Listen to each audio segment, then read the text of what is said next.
Hello guys, আশা করি আপনারা ভালো আছেন। ওই যে বললাম বাড়িতে কিছু রান্না করব, আপনাদের সঙ্গে শেয়ার করব না, ওটা আমার ভালো লাগে না। একটু শেয়ার করলে মনটা ভালো লাগে, তাই আজকে আমি পায়েস রান্না করছি, আপনাদের সঙ্গে শেয়ার করছি। এখন এর মধ্যে আমি 2.5 লিটার দুধ দিয়ে দিয়েছি। দুধটা জাল দিচ্ছি, ফুটে উঠলে এর মধ্যে তেজপাতা দিয়ে দেবো আর গোবিন্দভোগ চাল দিয়ে দেবো। বাতাসা, চিনি আর কাজু কিশমিশ আমি ভিজিয়ে রেখেছি। এর মধ্যে গোবিন্দভোগ চাল দিয়ে দিয়েছি, তেজপাতা নাড়িয়ে যাচ্ছি, না নাড়ালে আবার লেগে যাবে, তাই জন্য আমি বারবার নাড়াচ্ছি। দেখুন আমার পায়েস টকবক করে ফুটছে, চালগুলো সিদ্ধ হয়ে গেছে। দেখুন এই বাতাসাগুলো দিয়ে দেবো, খুব করে নাড়াবো। বাতাসাগুলো না নাড়ালে আস্তে আস্তে থেকে যাবে।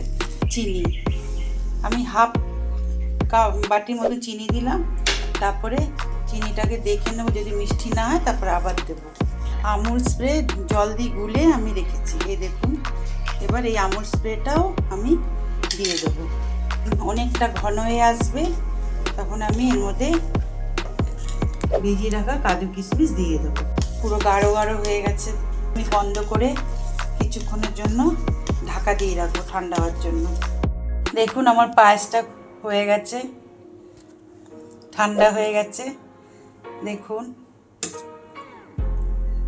আমি একটু বেড়ে রেখেছি পায়েসটা। আপনাদের কেমন লাগলো? ভালো লাগলে একটা কমেন্ট করে দেবেন। আজকে রাখছি, নেক্সট আবার দেখা হবে।